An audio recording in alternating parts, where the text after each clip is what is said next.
Assalamualaikum warahmatullahi wabarakatuh. Untuk materi mata pelajaran biologi hari ini kita akan membahas keanekaragaman hayati dan juga klasifikasinya. Pengertian keanekaragaman hayati yaitu keberagaman makhluk hidup berdasarkan perbedaan ciri yang dapat diketahui melalui observasi. Nah, ini keanekaragaman hayati dibagi menjadi 3. Yang pertama adalah tingkat genetik. Ya, genetik itu adalah juga dari keturunan. Kemudian tingkat spesies, ya. Spesiesnya itu jenisnya, terus tingkat ekosistem. Nah, lingkungannya itu seperti apa? Terjadi karena keanekaragaman susunan gen. Nah, ini dari keanekaragaman tingkat genetik. Ya, ini terjadi karena keanekaragaman susunan gen, ya. Gennya itu seperti apa? Misalkan kalau gennya kalau manusia ya, gennya misalkan putih, otomatis keturunannya kemungkinan besar putih. Kalau gennya hitam, negroid, itu kemungkinan keturunannya hitam. Memunculkan variasi antara individu dalam spesies.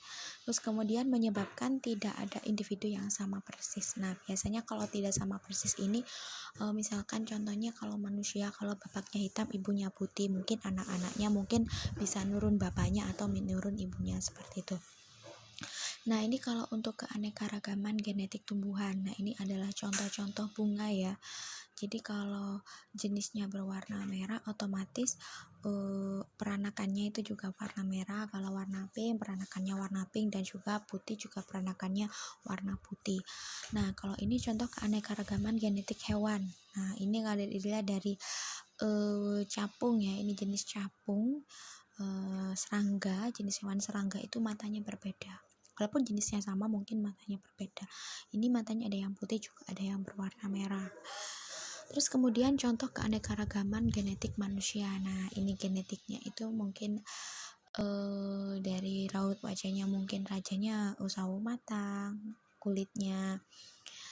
Terus mungkin yang satunya putih, terus kemudian dari rambutnya itu mungkin keriting, kalau yang satunya rambutnya lurus, seperti itu.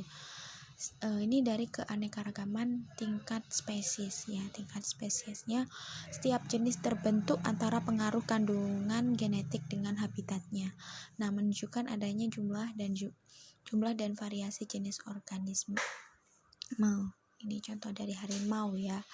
Harimau itu kan kalau untuk harimau itu kan spesiesnya macam-macam. Ada macan turtul, ada macan misalkan apa itu warnanya ya, dari bentuk bulunya ya, ada yang lorek-lorek, terus turtul, ada yang putih ya, itu. Contoh keanekaragaman jenis pada familia Arecaceae.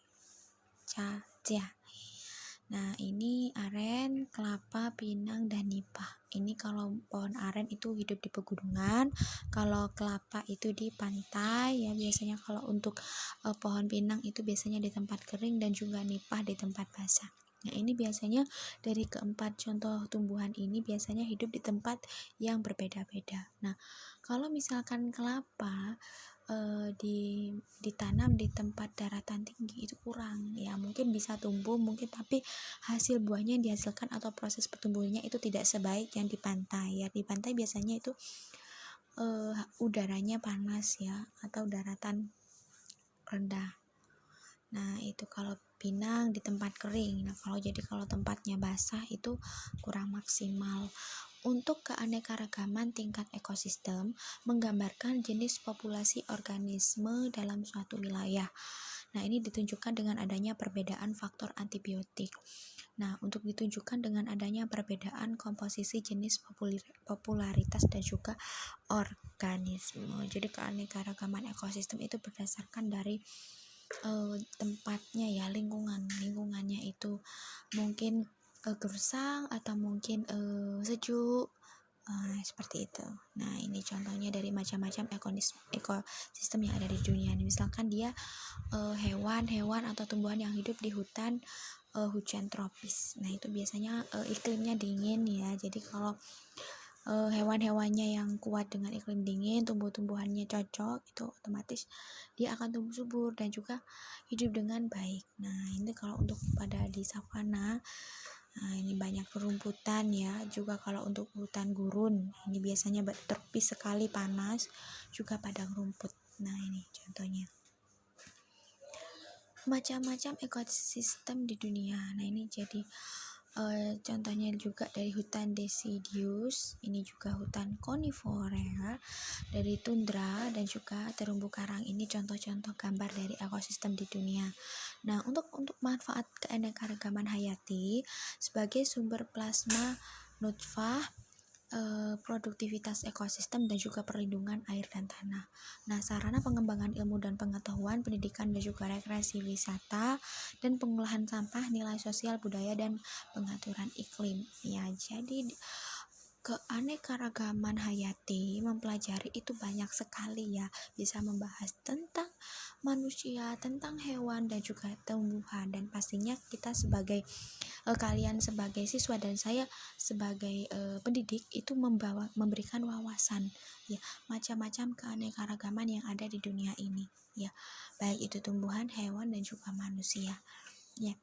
Kalau tidak ada keanekaragaman hayati, kita nggak tahu ini hewan apa, ini manusia apa hewan, ini tumbuhan, nah seperti itu. Jadi bisa membedakan antara spesies satu dengan spesies lainnya juga.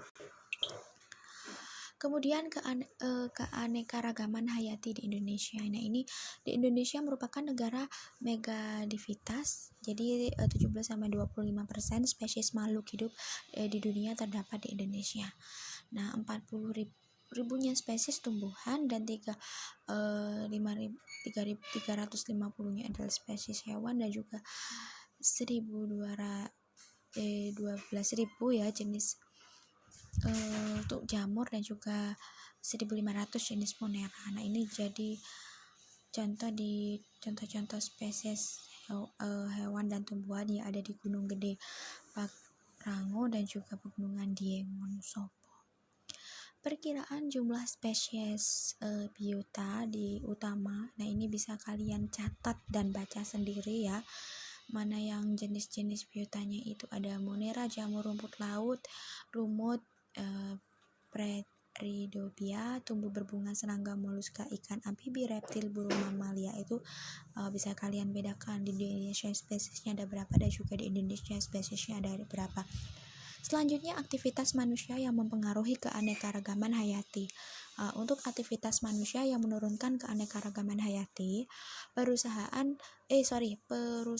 habitat dan perubahan tipe tumbuhan menggunakan pestisida, dan pencemaran lingkungan dan penebangan dan pembukaan hutan, pemanfaatan sumber daya alam hayati yang berlebihan, dan juga pertambangan dan perburuan liar.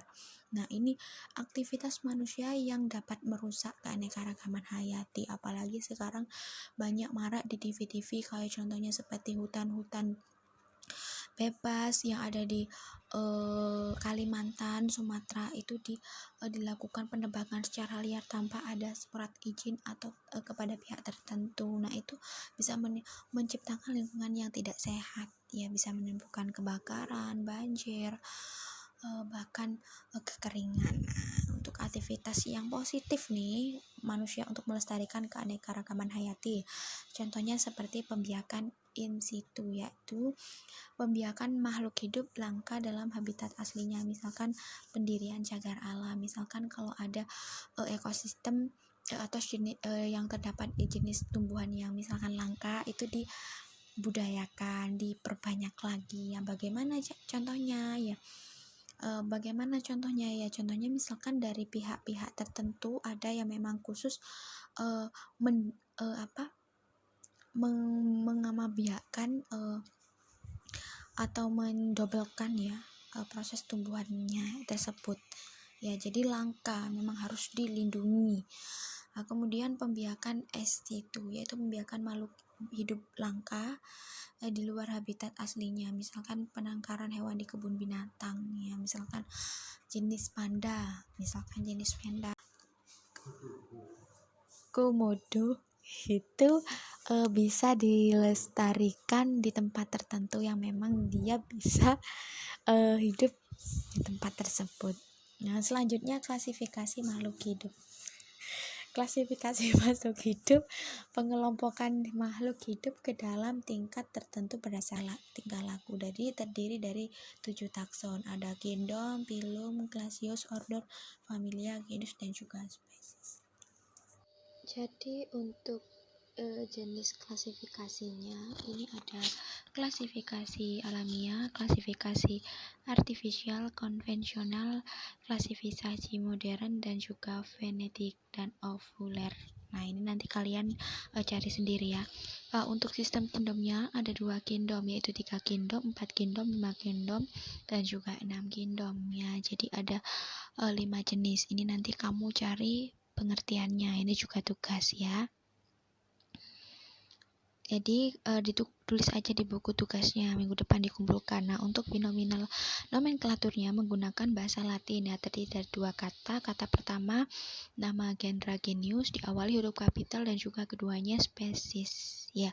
Jadi huruf kecil. Nah, untuk penulisan nama ilmiahnya biasanya 2 garis yang terpisah untuk nama genus dan spesiesnya biasanya di huruf miring. Nah, ini contohnya dari penulisannya ya, dari Varunus Comedoensis. Nah, seperti itu. Nah, demikian materi biologi dari saya. Jika kurang paham, silahkan bisa langsung tanya ke saya ya.